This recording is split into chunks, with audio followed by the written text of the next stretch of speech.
नमस्कार। आज हम जीव विज्ञान के एक बहुत ही बुनियादी और दिलचस्प अध्याय पर बात करने वाले हैं, वंशागति का आणविक आधार। जी, ये वो विषय है जो बताता है कि जीवन का जो कोड है वो असल में कैसे काम करता है, कैसे एक पीढ़ी से दूसरी पीढ़ी में जाता है। हाँ, और हमारी ये चर्चा क्लास 12 बायोलॉजी के चैप्टर 6 पर आधारित है। इसमें डीएनए की बनावट से लेकर मानव जीनोम तक सब कुछ है। बिल्कुल। तो कोशिश यही रहेगी कि इस जटिल पर बहुत ही अहम विषय के जरूरी पहलुओं को आसान तरीके से समझें। कि कैसे डीएनए में हमारी जानकारी छुपी है, वो जानकारी प्रोटीन कैसे बनती है, और मतलब इस सब ने विज्ञान को कैसे बदल दिया।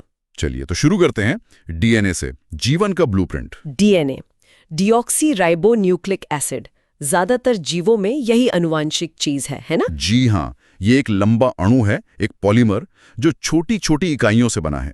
इन इकाइयों को न्यूक्लियोटाइड कहते हैं। और ये कितना लंबा हो सकता है? सुना है बहुत लंबा होता है। हाँ, ये जीव पर निर्भर करता है। जैसे एक छोटा वायरस है 5X174, उसमें करीब 5386 न्यूक्लियोटाइड होते हैं। और इंसानों में? इंसानों की हर कोशिका में ये करीब 3.3 अरब क्षार युग्म बेस पेयर्स का होता है। बाप रे, 3.3 अरब! इतना सारा डीएनए एक छोटी सी कोशिका में पैक कैसे होता होगा? गजब की पैकेजिंग होती है, उस पर हम आएंगे। पहले इसकी इकाई न्यूक्लियोटाइड को समझ लेते हैं। ठीक है। हर न्यूक्लियोटाइड में 3 हिस्से होते हैं।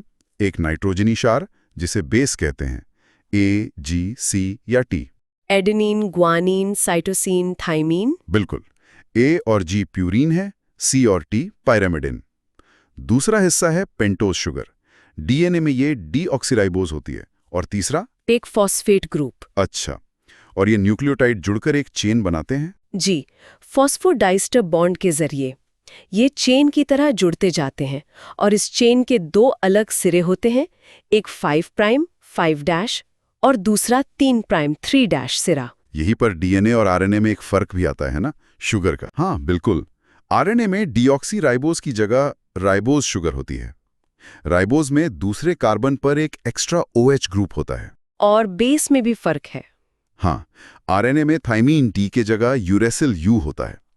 वो जो अतिरिक्त OH ग्रुप है राइबोज में, वो आरएनए को डीएनए से ज्यादा रिएक्टिव और कम स्टेबल बनाता है। डीएनए की खोज तो काफी पहले हो गई थी, 1869 में फ्रेडरिक मिशर ने। जी, उन्होंने इसे न्यूक्लिन कहा था।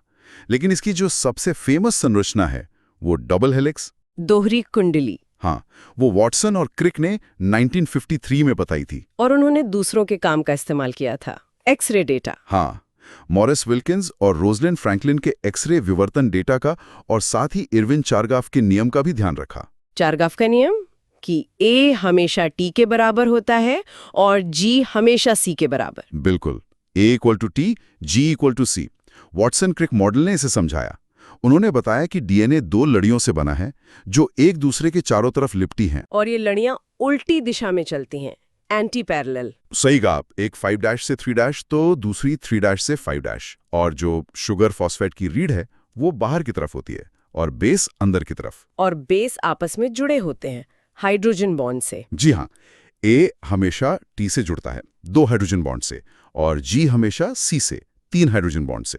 अच्छा, इसीलिए A=T और G=C होता है। और हेलिक्स की चौड़ाई भी एक जैसी रहती होगी। बिल्कुल, ये कुंडली ज्यादातर राइट हैंडेड होती है, मतलब दाहिने तरफ घूमती है।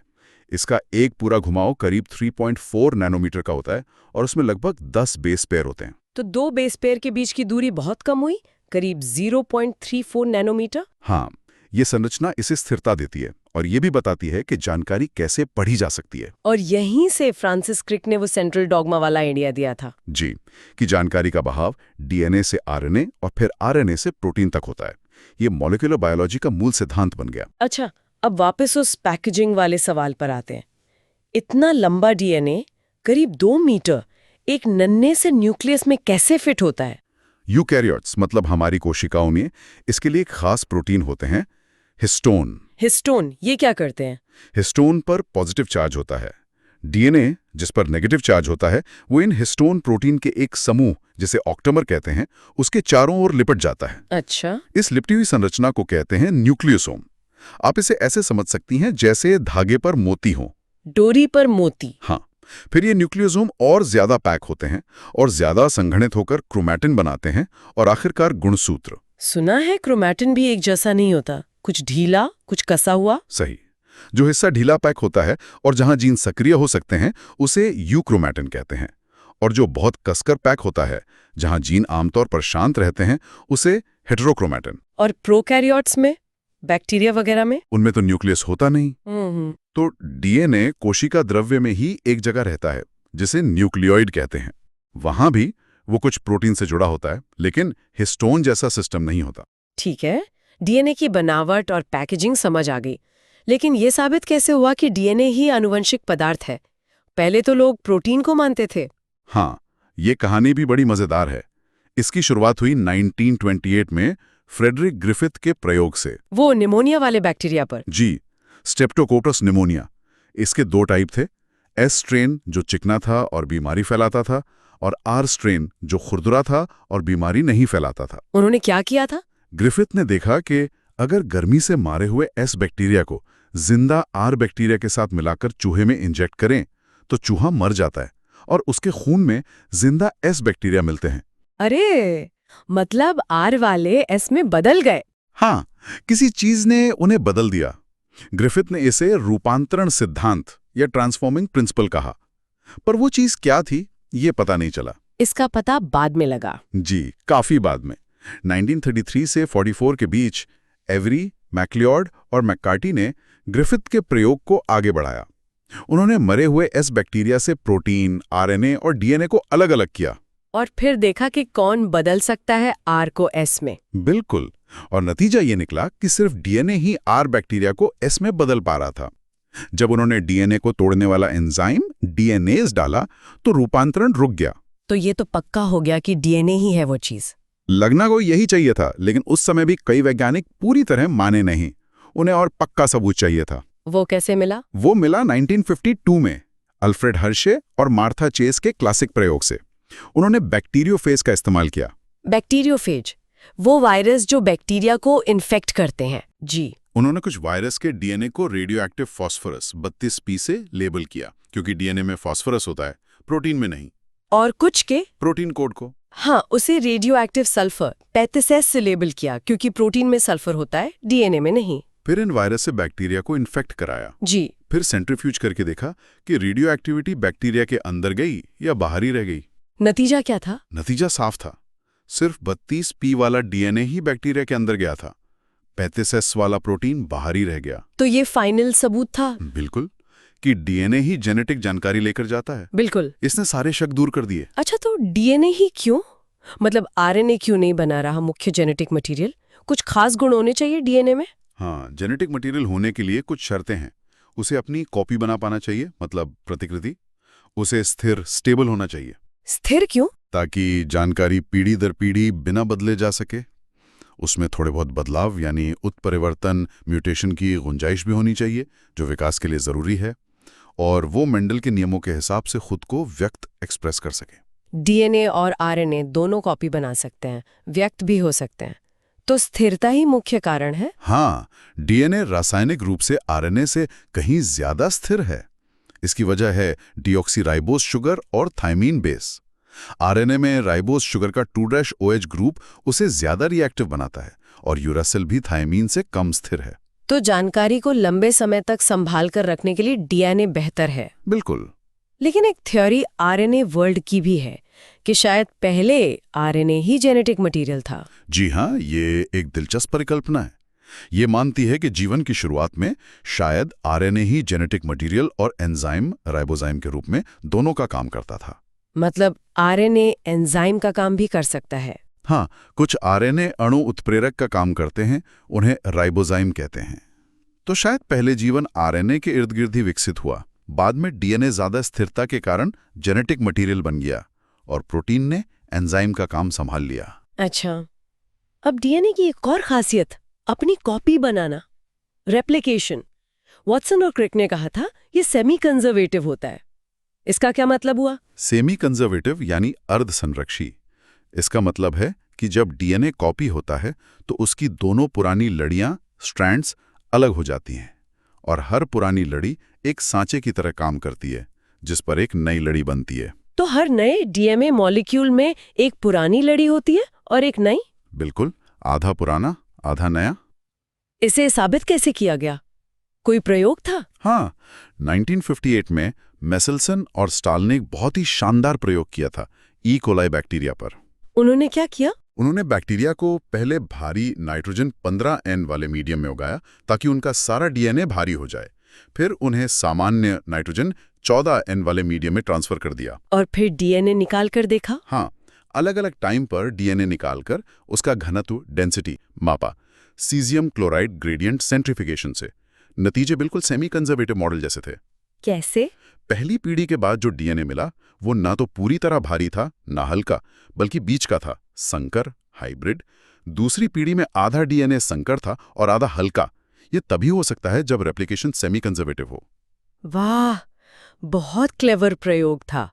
अच्छा, इस रेप्लिकेशन प्रोसेस में कौन से एंजाइम काम करते हैं? मेन एंजाइम है डीएनए पॉलीमरेज।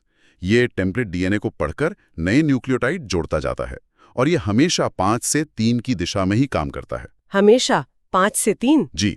इसके अलावा हेलिकेज एंजाइम है जो डीएनए की कुंडली को खोलता है और लाइगेज एंजाइम है जो डीएनए के टुकड़ों को जोड़ता है। लेकिन दोनों लड़ियां तो एंटी पैरेलल है। अगर पॉलीमरेज एक ही दिशा में काम करता है तो दूसरी लड़ी कैसे कॉपी होती है? बढ़िया सवाल है। एक लड़ी जिसे लीडिंग स्ट्रैंड कहते हैं उस पर तो संश्लेषण लगातार होता जाता है 5 प्राइम से 3 प्राइम दिशा में। और दूसरी पर? दूसरी लड़ी लैगिंग स्ट्रैंड, उस पर संश्लेषण टुकड़ों में होता है। छोटे छोटे टुकड़े बनते हैं जिन्हें ओकाजाकी फ्रैगमेंट्स कहते हैं। ये टुकड़े भी 5 प्राइम से 3 प्राइम दिशा में ही बनते हैं, लेकिन उल्टी तरफ। बाद में लाइगेज इन टुकड़ों को जोड़ देता है। अच्छा, मतलब एक तरफ लगातार, दूसरी तरफ टुकड़ों में? जी, और ये पूरी प्रक्रिया बहुत तेज और बहुत सटीक होती है। गलतियां बहुत कम होती हैं। तो डीएनए कॉपी हो गया। अब इस जानकारी से काम कैसे लिया जाता है? अगला स्टेप है ट्रांसक्रिप्शन, डीएनए से आरएनए बनना। बिल्कुल, ट्रांसक्रिप्शन यानी अनुलेखन। इसमें डीएनए के खास हिस्से यानी एक जीन की जानकारी को मैसेंजर आरएनए यानी एमआरएनए में कॉपी किया जाता है। यहाँ भी वही बेस पेयरिंग का रूल लगता है। ए के साथ टी, नहीं, आरएनए में यू। हाँ बिल्कुल। ए के सामने यू, टी के सामने ए, जी के सामने सी और सी के सामने जी। यहाँ मुख्य एंजाइम है आरएनए पॉलीमरेज। डीएनए का वो हिस्सा जिसका ट्रांसक्रिप्शन होता है उसे क्या कहते हैं? उसे ट्रांसक्रिप्शन यूनिट कहते हैं। इसमें 3 भाग होते हैं। एक प्रमोटर जहां आरएनए पॉलीमरेज जुड़ता है, स्ट्रक्चरल जीन जिसकी जानकारी कॉपी होती है, और एक टर्मिनेटर जहां ट्रांसक्रिप्शन रुकता है। यूकैरियोट्स और प्रोकैरियोट्स में ये अलग होता है क्या? थोड़ा फर्क है। यूकैरियोट्स में जीन अक्सर बटे हुए होते हैं, मतलब उनमें कोडिंग वाले हिस्से एक्सॉन होते हैं और बीच-बीच में नॉन कोडिंग हिस्से इंट्रॉन भी होते हैं। इंट्रॉन, ये क्यों होते हैं? ये वो हिस्से हैं जिनका प्रोटीन बनाने में कोई रोल नहीं होता।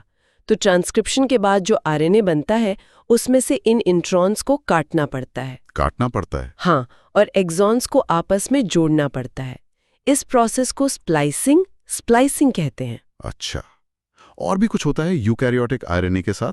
हाँ, बनने के बाद उसकी थोड़ी प्रोसेसिंग होती है। 5 सिरे पर एक कैप लगाई जाती है, कैपिंग, और 3 सिरे पर बहुत सारे ए जोड़े जाते हैं, पॉली ए टेल, टेलिंग। ये सब उसे स्थिर बनाने और आगे के काम के लिए तैयार करने के लिए जरूरी है। कोशिका में सिर्फ एमआरएनए ही होता है या और तरह के आरएनए भी होते हैं? और भी होते हैं। मुख्य 3 हैं।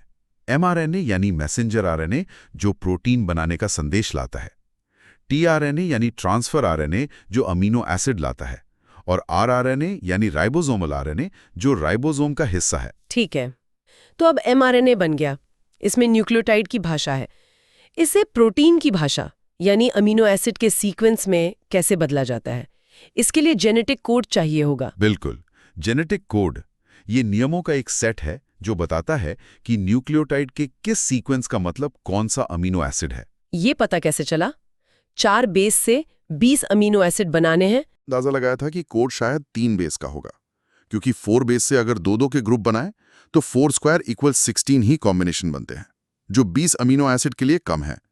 लेकिन 3-3 के ग्रुप बनाए तो 4 क्यूब इक्वल 64 कॉम्बिनेशन बनते हैं, जो काफी हैं। तो कोड ट्रिपलेट है। 3 बेस का एक कोड। हाँ, इसे ट्रिपलेट कोड कहते हैं। हर 3 न्यूक्लियोटाइड का समूह एक कोडॉन कहलाता है। और इसे साबित किसने किया? कई वैज्ञानिकों ने काम किया। Hargobind Khurana, Marshall Nirenberg, Severo Ochoa. इन्होंने लैब में अलग अलग आरएनए सीक्वेंस बनाकर देखा कि उनसे कौन से अमीनो एसिड जुड़ते हैं। इससे पूरा कोड समझ में आ गया। इस कोड की क्या खासियतें हैं? पहली तो ये कि ये ट्रिपलेट है। दूसरी, ये लगभग यूनिवर्सल है, मतलब बैक्टीरिया से लेकर इंसान तक ज्यादातर जीवों में एक जैसा ही है। लगभग यूनिवर्सल? मतलब कुछ अपवाद भी हैं? हाँ, माइटोकॉन्ड्रिया वगैरह में थोड़े बहुत फर्क मिलते हैं।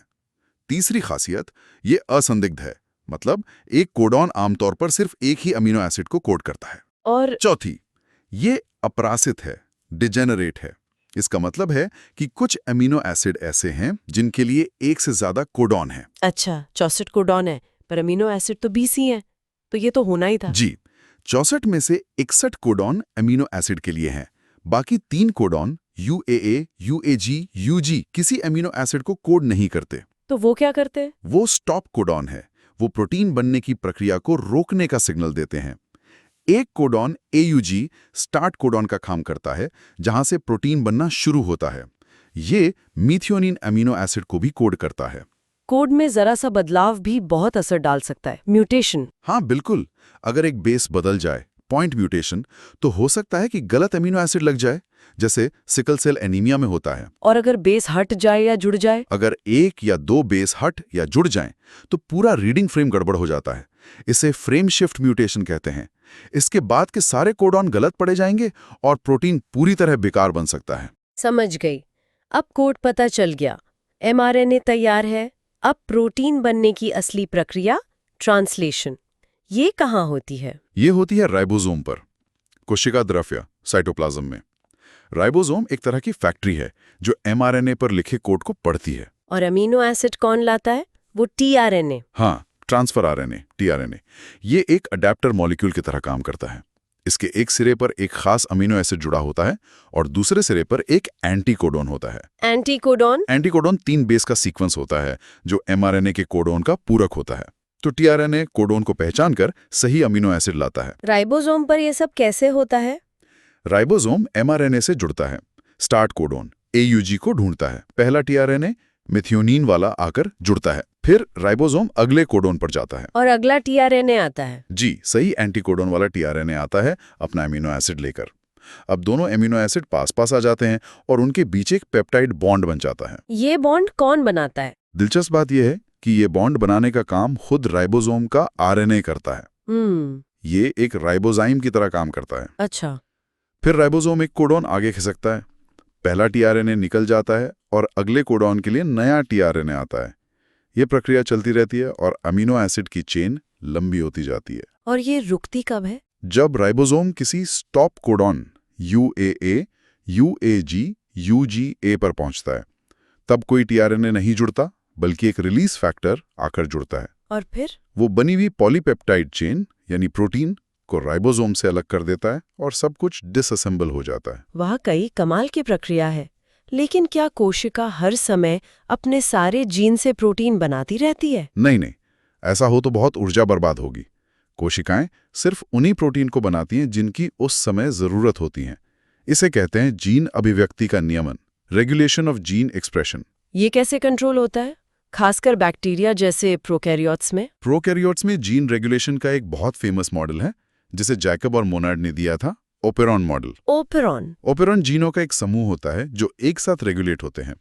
इसका सबसे अच्छा उदाहरण है ई कोलाई का लैकोपेरॉन। लैक मतलब लैक्टोस। हाँ, ये उन जीनों को कंट्रोल करता है जो लैक्टोस शुगर को तोड़ने वाले एंजाइम बनाते हैं। ये काम कैसे करता है? इसमें एक रेगुलेटर जीन होता है जो एक रिप्रेसर प्रोटीन बनाता है। ये रिप्रेसर जाकर ऑपरेटर नाम की जगह पे जुड़ सकता है। ऑपरेटर के बाद स्ट्रक्चरल जीन होते हैं जो एंजाइम बनाते हैं। तो अगर लैक्टोज नहीं है? अगर लैक्टोज नहीं है तो रिप्रेसर ऑपरेटर से चिपक जाता है। इससे आरएनए पॉलीमरेज आगे नहीं बढ़ पाता और जीन ट्रांसक्राइब नहीं होते, मतलब एंजाइम नहीं बनते, स्विच ऑफ रहता है। और अगर लैक्टोज आ जाए? अगर लैक्टोज या उसका एक रूप एलोलैक्टोस मौजूद है तो वो रिप्रेसर से जुड़ जाता है।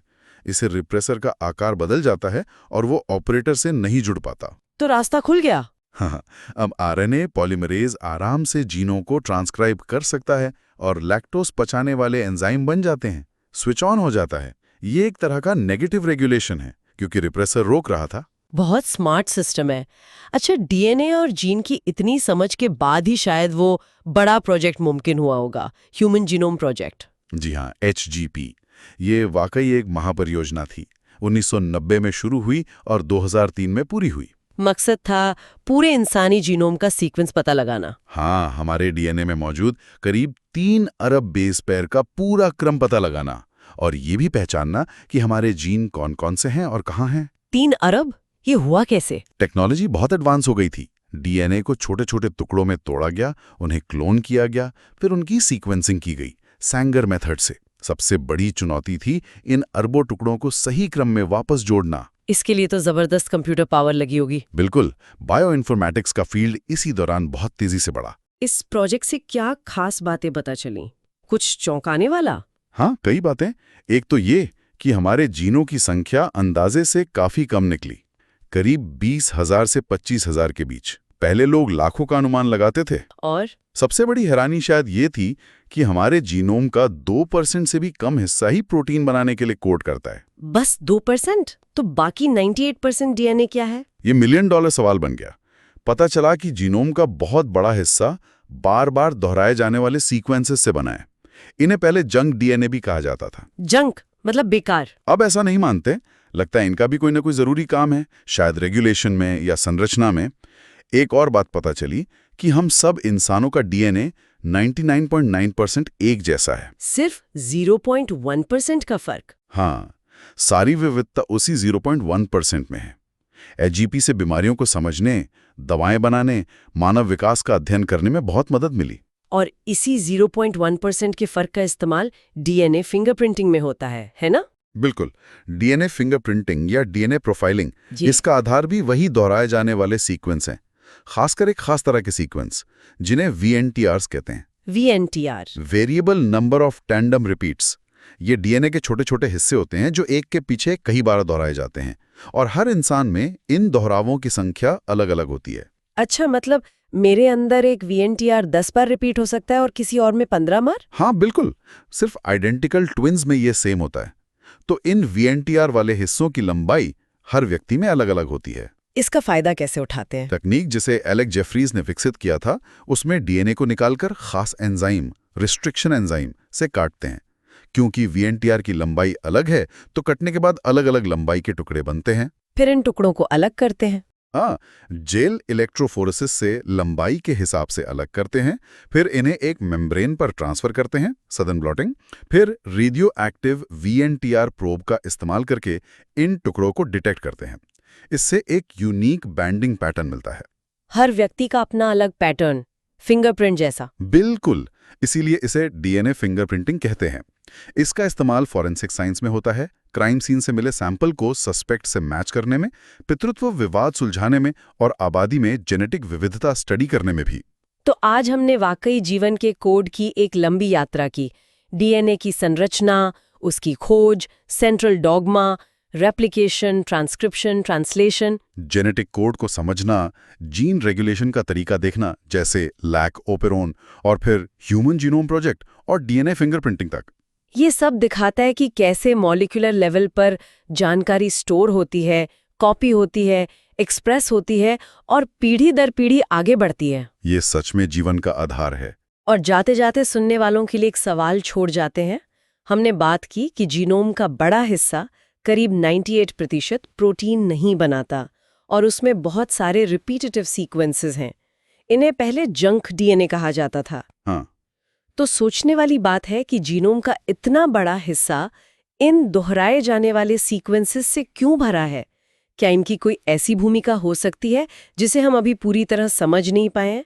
शायद जीन के काम को कंट्रोल करने में, या गुणसूत्रों की बनावट में, या फिर विकास की प्रक्रिया में ही? जी, इस तथाकथित डार्क मैटर जीनोम को समझना यकीनन भविष्य के विज्ञान के लिए एक बड़ी चुनौती भी है और एक बड़ा अवसर भी।